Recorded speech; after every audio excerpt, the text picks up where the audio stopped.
Welcome back جی. Break کے بعد آپ کے ساتھ ہیں اور دو معزز مہمان مجھے جوائن کر چکے ہیں. تعارف کرواتا چلوں, محمد حارث سرور یزمانی صاحب ہیں بہاولپور سے, اور رمضان المبارک میں انہیں پورا قرآن حفظ کیا ہے, ابھی ایم فل بھی کر رہے ہیں.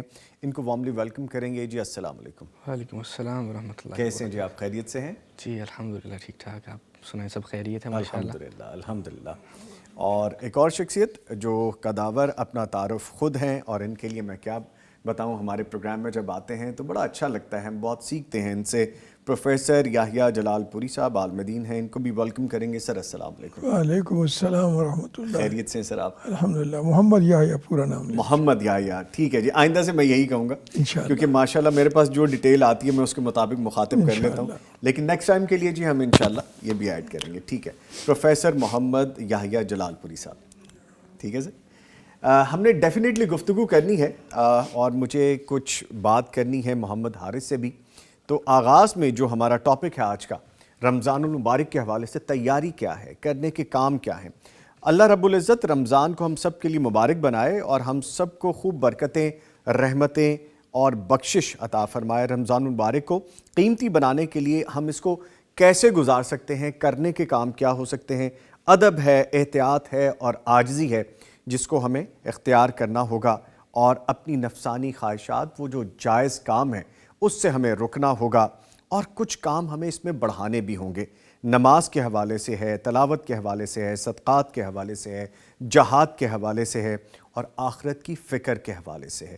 اس میں محنت ہمیں کرنی پڑے گی, اور محنت وہی ہوتی ہے جو انسان کو تھکاتی ہے. ہمیں اپنی عبادات میں محنت کرنی ہے.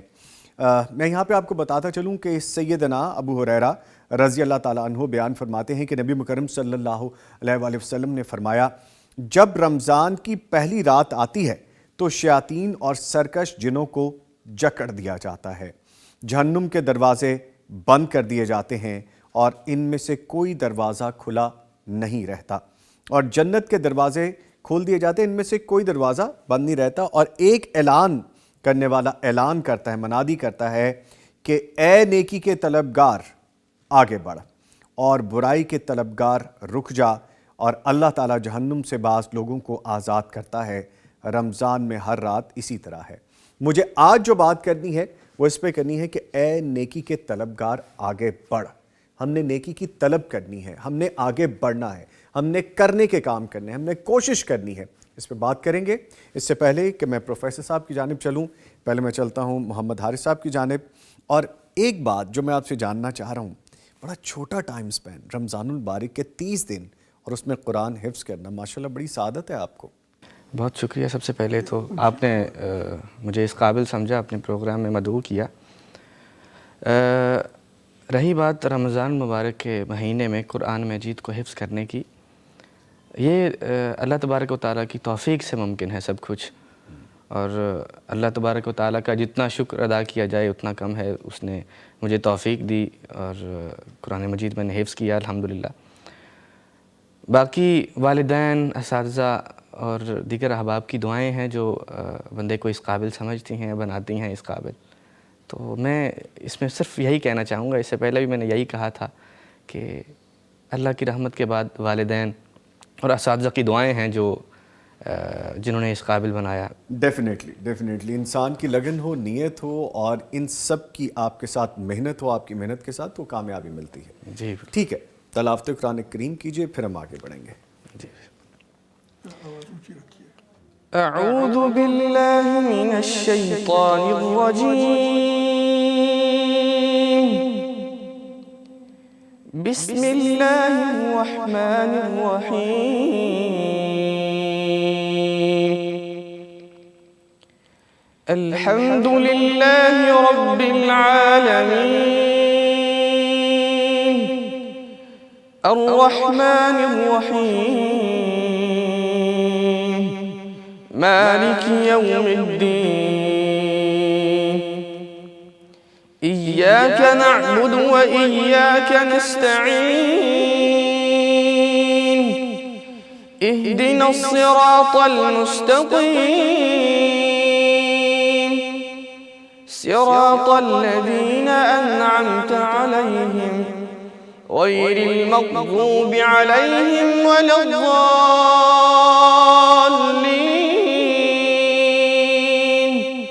آمين بسم الله الرحمن الرحيم ألف لام ميم ذلك الكتاب لا ريب فيه هدى للمتقين الذين يؤمنون بالغيب ويقيمون الصلاة ومما رزقناهم ينفقون والذين يؤمنون بما أنزل إليك وما أنزل من قبلك وبالآخرة هم يوقنون صدق الله العظيم سبحان اللہ، جزاک اللہ، اللہ تعالیٰ آپ کو جزائے خیر عطا فرمائے۔ ماشاءاللہ بڑا خوبصورت انداز ہے آپ کا، جزاک اللہ خیر، بارک اللہ۔ اللہ تعالیٰ آپ کو عزتوں سے نوازے۔ آمین، ٹھیک ہے جی، بارک اللہ۔ سر آپ کی طرف آتے ہیں، ہمیں گفتگو کا آغاز کرنا ہے۔ رمضان المبارک کی جب آمد ہو اور یعنی اس سے پہلے اپنے اہل و عیال جو ہیں ہمارے، ان کے تمام افراد جو ہیں ہماری فیملی کے، ان کو ہم روزے کی ترغیب کیسے دے سکتے ہیں؟ پہلے ہی کیسے پریپیئر کر سکتے ہیں؟ جیسے ابھی ہم پروگرام کر رہے ہیں، ہم تیاری کر رہے ہیں، ہم پہلے سے ایک عزم کر رہے ہیں، اپنے ویورز کو میسج دے رہے ہیں، فیملی کے ساتھ کس طرح ہم چلیں؟ بسم اللہ الرحمن الرحیم۔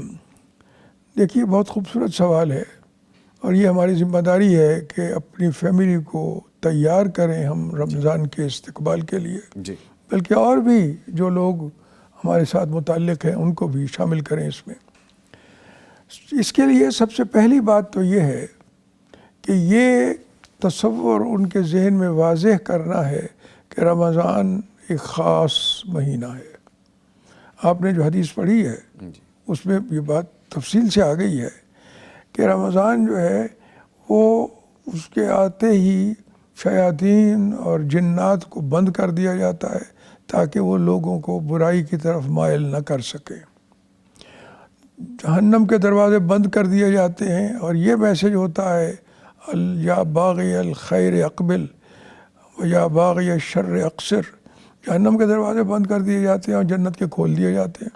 مقصود یہ بتانا ہے کہ یہی موسم ہے جس میں تم جہنم سے بچ کے اور جنت میں داخل ہو سکتے ہو۔ جی، اسی کی تیاری سے، اسی کو صحیح طرح گزارنے سے یہ سب کچھ ہو سکتا ہے۔ اور یہ کانسیپٹ جو ہے کہ اس مہینے کی اہمیت، ان میں دو پہلو اور بہت نمایاں ہیں۔ پہلی بات تو یہ ہے کہ نبی آخر الزمان محمد الرسول اللہ صلی اللہ علیہ وآلہ وسلم فدیناہ بآبائنا و امہاتنا، آپ کی بعثت انسانیت پوری کے لیے ایک بہت بڑا واقعہ ہے۔ وہ بعثت کب ہوئی؟ رمضان میں۔ پہلی وحی جو اتری ہے، جبریل امی حاضر ہوئے ہیں اور پہلی وحی اتری ہے اقرأ بسم ربک الذی خلق، تو یہ اسی میں رمضان میں ہی ہے۔ رمضان میں قرآن نازل ہوا، یہ قرآن کا خاص مہینہ ہے خاص، اور اس لیے رمضان کے اعمال میں سے بہت سے اعمال ہیں جن کا تعلق براہ راست قرآن کے ساتھ ہے، تلاوت کے ساتھ ہے، وغیرہ وغیرہ۔ مثال کے طور پہ رمضان میں دن کا روزہ ہے اور رات کو نفلی عبادت ہے، تراویح ہے، اور یہ بہت بڑا انعام ہے اللہ کی طرف سے۔ تو پہلا تصور تو یہی دینا ہے کہ رمضان ایک خاص مہینہ ہے، اور اس مہینے میں آ کے جو بہت بڑے واقعات ہوتے ہیں ان میں دو پہلو ہیں۔ جی، ایک یہ ہے کہ نیک اعمال کا اجر بہت زیادہ ہو جاتا ہے، کئی گنا، کئی 100 گنا بڑھ جاتا ہے۔ وہی اعمال رمضان سے پہلے کیے جائیں تو جو اجر ملتا ہے رمضان میں، جب وہ نیکی کے عمل اخلاص کے ساتھ اللہ کی رضا کے لیے کیے جائیں تو اجر بہت زیادہ ہو جاتا ہے۔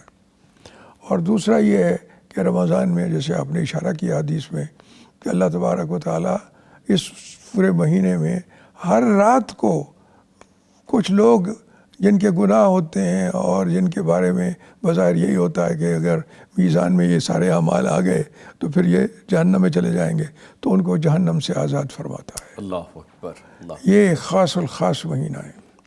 محدثین نے ایک بات اور بھی کی ہے جی اور یہ کہا ہے کہ دیکھیے رمضان اتنی بڑی نعمت ہے مسلمانوں کے لیے، مومنین کے لیے، کہ اتنے زیادہ اجر ایک نماز کی، ویسے تو 10 نمازیں لکھی جاتی ہیں لیکن یہاں تو 700 نمازیں لکھی جاتی ہیں، بعض روایات میں اس سے زیادہ کبھی ہے۔ تو محدثین نے اس طرف اشارہ کیا ہے کہ یہ خاص طور پہ لوگوں کو بخشنے کے لیے، اور جن کی نمازیں کسی وجہ سے ضائع ہو جاتی ہیں، ان کی یہ جو کمی ہے، جو ان کے ذمہ قرض ہے، اس کو اتارنے کے لیے بھی ہے۔ ٹھیک ہے، اس لیے کہ پھر اس میں جو نمازیں پڑھ لیتا ہے تو وہ جو اس کی نمازیں رہ گئی تھیں، جس وجہ سے بھی رہ گئی تھی، جی تو وہ ساری کی ساری پوری ہو جاتی ہیں۔ تو جب وہ اعمال تلنے کا وقت آئے گا، میزان لگے گا، تو اس میں سب سے پہلے تو نمازی کا حساب کتاب ہوگا۔ اور حدیث میں یہ ہے کہ نمازیں جس کی پوری ہوں گی، اللہ تبارک و تعالیٰ فرمائے گا اس کے باقی اعمال بھی اب لے آؤ، اللہ اکبر، تو وہ تلیں گے اور اجر ملے گا، اچھائی بھی۔ اور جس کی نمازیں پوری نہیں ہوں گی، وہی ختم، نمازیں نہیں پڑھی، پوری نہیں ہے، تو بس آگے کسی نیکی کا اجر بھی نہیں ملنا، ختم ہوگی بات، تو ٹھکانہ جہنم۔ اس لیے یہ خاص مہینہ اللہ تبارک و تعالیٰ نے اپنے رسول کو بے مبعوث کیا اور انسانیت کو اس میں یہ انعام دیا کہ جس کے ذمہ قرض ہو نمازوں کا، جس کی نمازیں رہی ہوئی ہیں اور جس کے باقی اعمال بھی ضائع ہونے کا خدشہ ہے، وہ اگر دل سے اس پورے مہینے میں اللہ کی رضا کے لیے ساری نمازیں ادا کرے گا اور رات کے نوافل بھی، تراویح بھی، وہ بھی اگر ادا کرے گا تو ساری کمیاں پوری ہو جائیں گی ٹھیک، اور نیک اعمال کے اجر ملنے کی توقع انشاءاللہ پوری ہو جائے گی۔ انشاءاللہ۔ آپ پانی لینا چاہیں گے سر؟ مجھے لگ رہا ہے کہ پانی کی ضرورت ہے۔ میں تھوڑا سا ہم جو بات کر رہے ہیں اہلاً و سہلاً مرحبا امر بالمعروف کے حوالے سے کہ رمضان میں کرنے کے کام کیا ہیں، جیسے ابھی پروفیسر فرما رہے ہیں کہ اگر ہم نماز کا ہی ذکر کر لیں آغاز میں تو اس کے کیا درجات ہم حاصل کر سکتے ہیں، اور سب سے پہلا سوال نماز کے حوالے سے ہی ہے۔ اور رمضان المبارک میں اگر ہم نماز کی پابندی کرتے ہیں، کوئی ایسا شخص جو نماز پڑھتا ہی نہیں لیکن صرف رمضان المبارک میں ہی اگر پابندی سے پڑھنا شروع کر دے تو وہ ڈیفینیٹلی زندگی میں، یقیناً میں نے یہ ایکسپیرینس کر کے دیکھا ہے، بہت سے لوگوں کو دیکھا ہے، پابندی سے نماز بھی ادا کرتا ہے اور بعد جماعت ادا کرتا ہے۔ سر میں آپ کی طرف دوبارہ آؤں گا، آپ کمفرٹیبل فیل کر رہے ہیں؟ بالکل بالکل۔ اچھا سر، ہم بچوں کو کیسے ترغیب دے سکتے ہیں کہ بچے بھی روزے رکھیں؟ نارملی ہوتا یہ ہے کہ جیسے ہی رمضان آتا ہے بچے بھی اٹھنا شروع کر دیتے ہیں، جو کہ ابھی روزے نہیں بھی رکھ سکتے، اس ایج میں نہیں آئے، لیکن جذبہ دیکھنے میں آتا ہے، ایمان ان کا اتنا ماشاءاللہ انرجیٹک نظر آتا ہے، اس وقت اتنا ان میں جوش ہوتا ہے کہ ہم بھی روزہ رکھیں گے۔ ہم کیسے ترغیب دے سکتے ہیں ان کو کہ وہ روزے کو سمجھ بھی سکے اور روزہ رکھ بھی سکے جو اس عمر کو پہنچ جاتے ہیں؟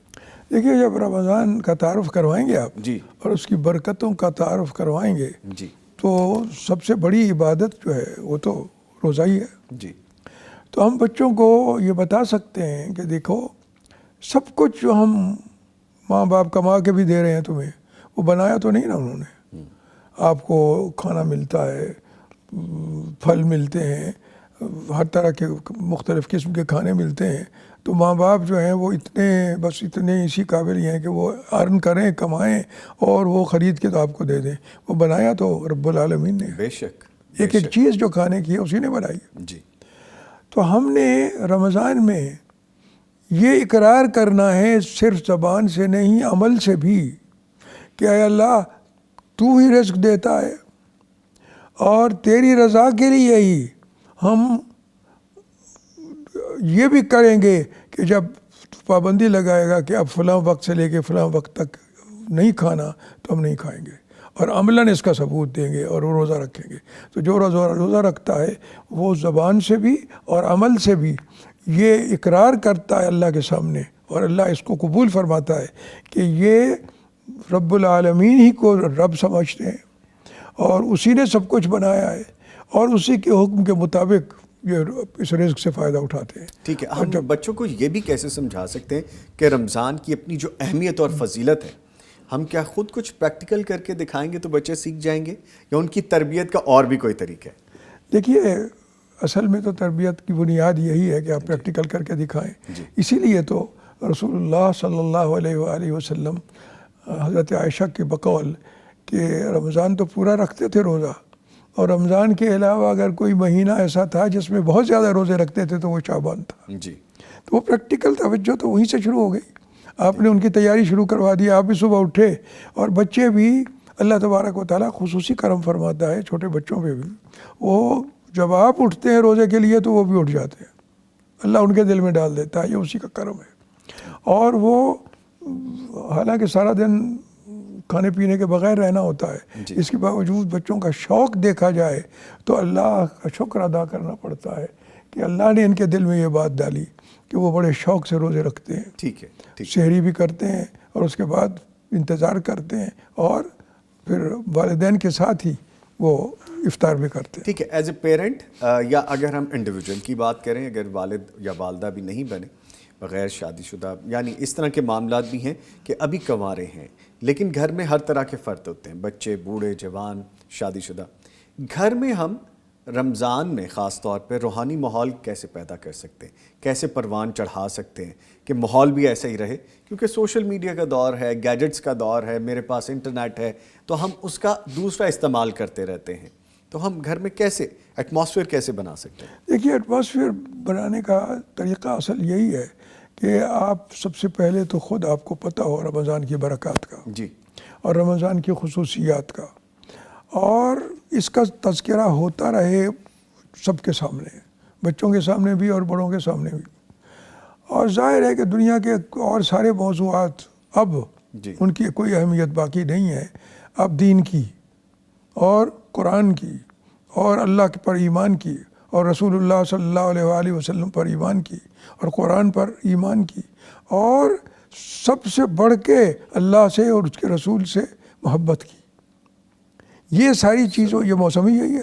تو آپ یہ بات بچوں کے دل میں بھی بٹھائیں، بیج لگائیں اس کا، اور بڑوں کے سامنے بھی یہ بات کریں، تو اس سے خود بخود وہ اور آپ بھی عمل کریں اس پہ، اور شعبان میں بھی روزے آپ رکھنے شروع کر دیں، اور اسی طرح اخلاص کے ساتھ جیسے کہ رکھنے چاہیے اسی طرح رکھیں، تو یہ اللہ تبارک و تعالیٰ کی طرف سے بہت بڑا کرم ہوگا کہ وہ ماحول خود بخود بن جائے گا۔ ٹھیک ہے، ٹھیک ہے، اور سب لوگ نہ صرف یہ کہ شعبان کے روزوں کے ساتھ رمضان کے روزوں کے استقبال کے لیے تیار ہو جائیں گے، بلکہ ان کے عادی بھی ہو جائیں گے۔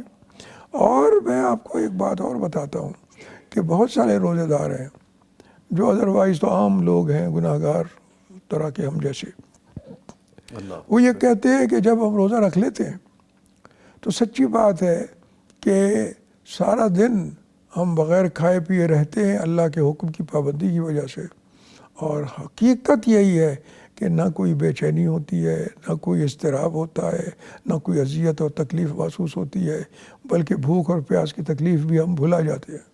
اور وہ بھولتے کیسے ہیں؟ تلاوت شروع کر دیتے ہیں، نوافل شروع کر دیتے ہیں، اللہ کے نام کا ذکر شروع کر دیتے ہیں، آپس میں گفتگو جو ہے رمضان کی برکات کے حوالے سے شروع کر دیتے ہیں، تو پھر پتہ بھی نہیں چلتا اور روزہ مکمل ہو جاتا ہے۔ ٹھیک ہے، ٹھیک ہے، اور اللہ نے ایک خاص کرم فرمایا ہے جی، رسول اللہ صلی اللہ علیہ وسلم کی امت پر۔ ویسے تو سارے کرم ہیں کہ آپ کی بعثت اسی میں ہوئی، اسلام کا آغاز اسی میں ہوا، قرآن کا نزول اسی میں ہوا۔ ایک اور خاص جو کرم اللہ تبارک و تعالیٰ نے فرمایا ہے رسول اللہ صلی اللہ علیہ وسلم کی امت کے لیے، وہ یہ ہے کہ دوسرے جو ادیان ہیں پہلے کے، ان میں روزہ بہت لمبا ہوتا تھا، یعنی وہ ایک دفعہ 24 گھنٹے میں کھانا، افطار کر لیا، اسی وقت جو کھانا ہے کھا لیا دوسرے دن کے افطار کے وقت تک، اور اگر درمیان میں کسی کو نیند آ گئی اور اٹھ گیا بعد میں تو پھر بھی نہیں کھانا، رات کو بھی نہیں کھا سکتا۔ تو یہ ایک لمبی آزمائش تھی اور بڑی تھی۔ اللہ تبارک و تعالیٰ نے اپنے حبیب محمد صلی اللہ علیہ وسلم کی امت پر یہ احسان بھی کیا کہ فرمایا کہ دیکھو تمہارا وہ روزہ مجھے اور زیادہ پسند ہوگا کہ جس میں سحری آخری وقت میں کرو اور افطار اول وقت میں کرو. اللہ اکبر. یعنی پسند یہ فرمایا کہ رسول اللہ صلی اللہ علیہ وسلم کی امت کو آسانی مل جائے تاکہ وہ سب مستفید ہو سکیں ان سے. اور آسانی دے کے جس امت کو اللہ تبارک و تعالیٰ نے اس طرف لگایا، ظاہر ہے کہ یہ اس کے لیے بہت بڑی نعمت ہے اس کے لیے. ٹھیک ہے. اور یہ واقعات احادیث میں آتے ہیں جی. کہ وہ جو پہلے امت کے لوگ تھے وہ بڑی دقتوں میں ہوتے تھے، بہت تکلیف ہوتی تھی ان کو، اور روزے کم رکھتے تھے. اور جب یہ آسانی آ گئی اور اجر بہت زیادہ ہو گیا تو پھر مسلمانوں میں، بلکہ آپ نے بھی دیکھا ہوگا، میں نے بھی دیکھا ہے کہ عام گناہ گار مسلمان بھی رمضان میں بہت دین کے ساتھ وابستہ ہو جاتے ہیں. جی بالکل. اللہ کے ساتھ محبت بڑھ جاتی ہے، رسول اللہ صلی اللہ علیہ وسلم کے ساتھ، قرآن کے مسجدیں ساتھ، آباد ہو جاتی ہیں، مسجدیں آباد ہو جاتی رونقیں لگ جاتی ہیں. ہیں. بالکل. آنا، نماز پڑھنا، جماعت کے ساتھ پڑھنا، ایک بڑا خوبصورت وہ سما بڑا خوبصورت ہوتا ہے جو رمضان بھر رہتا ہے. اچھا سر، میں چاہوں گا یہ بھی فرمائی کہ رمضان کی آمد سے پہلے رشتہ داروں کو اور ہمسایوں کو ان کی خبر گیری کس قدر اہم ہے اور اسلام میں اس کی کیا اہمیت ہے؟ دیکھیے رمضان میں ہر چیز کا اجر زیادہ ہے، جی. اور صدقات کا زیادہ ہے. اور رسول اللہ صلی اللہ علیہ وسلم نے تو یہ فرمایا کہ روزہ دار کسی کو افطار کرنے والا جو ہے، جی. کرانے والا، اس کو بھی روزے دار جتنا ہی ثواب مل جاتا ہے اپنے روزے کے علاوہ، اتنا ہی ثواب مل جاتا ہے، اس کے بغیر کہ اس کے ثواب میں کوئی کمی ہو جس کا افطار کروایا گیا، جس نے افطار کروایا ہے. تو اب یہ دیکھیے کہ کتنی نعمتیں ہیں.